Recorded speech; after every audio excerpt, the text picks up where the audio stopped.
Episode 5 presents an incident in the year 428 according to the Great Calendar. A group of monsters is seen entering a village and destroying the settlement. Naturally, all the residents are frightened and hiding. On the other side of the village, there are already 3 heroes present: Arakel de Gradios, Terras Resurrectia, and Leonis. Arakel and Terras have a strategy, which is to annihilate everything in the settlement, both monsters and the humans there, and then resurrect the humans. Terras says that she has to inflict temporary suffering on them. Arakel then creates a sun-like object that shines brightly with his magic right above the village. His creation will be scorching and deadly to all the monsters and people in the village. According to Arakel, it's the most effective way.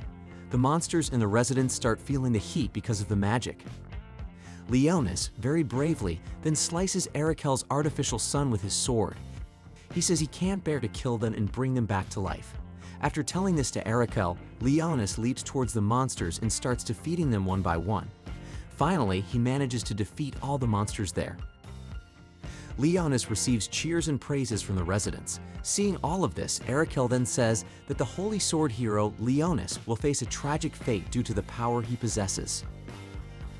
The scene then shifts back to the present, where some high-ranking officials of 7th Assault Garden are discussing their target, UK 6402, which has gone missing. Despite its large size, it's believed to be a void that has transformed into a crystal, so they are preparing to locate and eliminate it before it awakens again. Then Fione, who has been analyzing recent anomalies, asked for permission from the officials to present her analysis. She mentions that she has just detected vibrations from underground in District 62. After analyzing the magical waves and the resulting damage, Fione concludes that it is the work of the Void. They are all surprised because if that's true, it's the first time a Void has infiltrated from underground. Other researchers mention that there is indeed a small gap there. One of the officials, Balder, is a bit skeptical because no Void detectors have responded. However, the researchers suggest that it may be due to the Void's reaction being too small, making it seem like a normal accident. Balder is still suspicious of why the Void isn't emitting magical energy. Fione answers that it is intentionally limiting its power to infiltrate quietly. Balder remains unconvinced as it seems unlikely that a Void could be that clever. At the same time, there's an emergency call from the Supply Monitoring Department. In underground storage room 226, they found something resembling living plant roots. The officials then order an immediate investigation. Then, in the dormitory, Regina tried to contact Celia, but it always failed. Regina was very worried and asked Fione if it was true that the Void had managed to infiltrate the city. Fione confirmed it, but she hoped the number of Voids wasn't too large. Fione then instructed Regina and Sakuya to get ready. On the other hand, Celia and Leo were still with the children, accompanying them for a meal. While chewing their food and occasionally letting some of it spill from their mouths, a young boy asked Leo to show his Excalibur. Leo felt uneasy about it, so an older girl approached the young boy, scolded him, and apologized to Leo while lending him a napkin to wipe his clothes. Celia mentioned that the older girl's name was Chisla. In his mind, Leo mumbled that it seemed there was a polite child among them. When Chisela came near Leo, her face suddenly turned red, and she expressed admiration for Leo because he could use Excalibur. Seeing her behavior, Leo could only wonder and feel confused. Then the scene shifted back to the 7th Assault Garden Command Center, where there was a report that the team sent to the underground storage had arrived at the location and was sending a live video. In the video, there was a room filled with large tree root-like objects.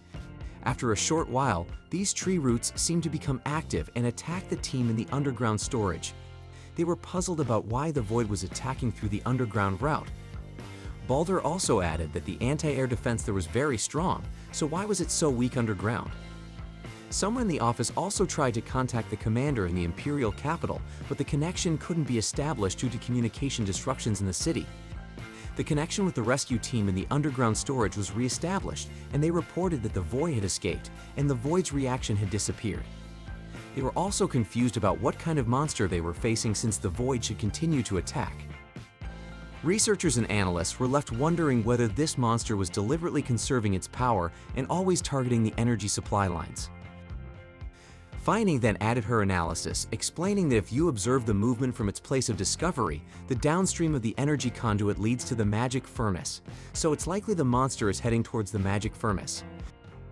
Fine further stated that if the monster is a Void Lord, it could trigger a stampede using the substantial magical energy from the magic furnace. Castro is ordered to protect the magic furnace. However, Gilliam mentioned that there was already a strong defense system there and instructed the troops to leave to protect it. Near the magic furnace, root-like objects had successfully infiltrated, and the defense system and troops there were doing their best to shoot at these roots to protect the magic furnace. Balder then said that if they couldn't contact the imperial capital, Castoros would be in charge. Upon hearing this, Castoros felt surprised and a little fearful, but he steeled himself. Castoros then ordered 7th Assault Garden to switch to Defense Fortress mode, evacuate civilian residents, and prepare to face the stampede. Elsewhere, the children were still urging Leo to bring out Excalibur. Leo reluctantly attempted to entertain them by summoning a few small skeletons for a performance. Naturally, this amazed and awed the children. In the magic furnace room, the troops and defense systems persistently fired at the tree root-like monster. Some of the automatic shots seemed to be ineffective against the monster. Meanwhile, the tree roots continued to approach the magic furnace and eventually managed to breach it.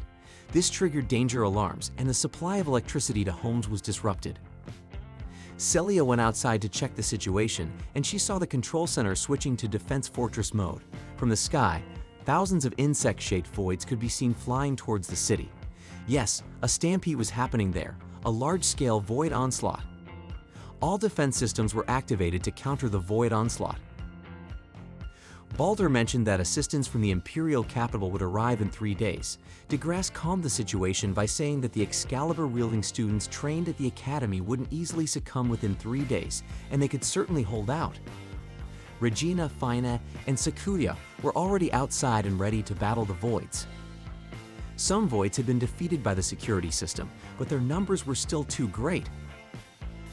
From the top of the building, Sakuya, Fina, and Regina drew their Excaliburs and fought the voids in front of them.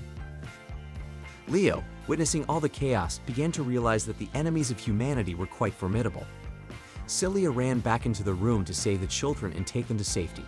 As she was about to leave, Leo was called by someone, and it turned out to be Sherry. Sherry appeared and asked for Leo's decision regarding the monsters roaming the city. Seeing Sherry's timely appearance made Leo somewhat suspicious. Sherry then said that he didn't follow Leo here out of curiosity about his new familiar. Upon hearing this, Leo was a bit angry, thinking Sherry was tailing him. Once again, Sherry denied it and said it was just a coincidence. Leo then ordered Sherry to protect his friends from his familiar.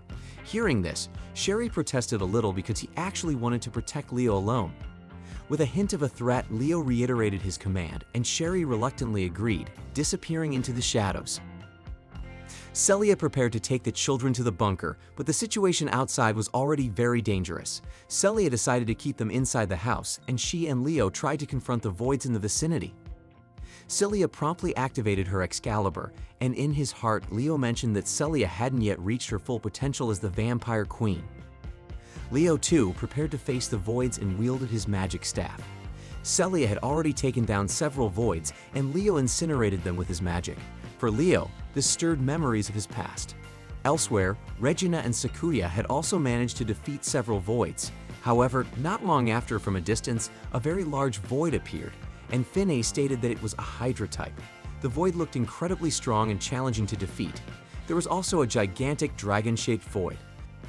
Leo decided to take on the dragon-shaped void with his magic. In his heart, Leo shouldn't really care about the destruction of the human city. But he reasoned that he couldn't stand by if someone dared to fight against the Demon King and his familiars. With a level 10 destruction spell, Leo attacked the dragon-shaped void until it finally fell. However, it turned out that his attack wasn't as strong because his abilities were now limited by his physical condition. Fortunately, Blackest was there to assist Leo in unleashing their magic. Ultimately, the second level 10 magic attack that Leo unleashed defeated the dragon-shaped void. Celia, who witnessed it all, was deeply impressed by Leo's prowess in defeating the dragon-type void with his own hands. But not long after, the ground under Celia's feet suddenly cracked, and roots emerged from the fissure, pulling her into the ground. Leo tried to run towards Celia to save her, but a multitude of roots emerged from the ground to obstruct him. This network of roots formed a face that gazed at Leo, calling his name. Seeing this, Leo immediately realized that it was Ericil de Gradios.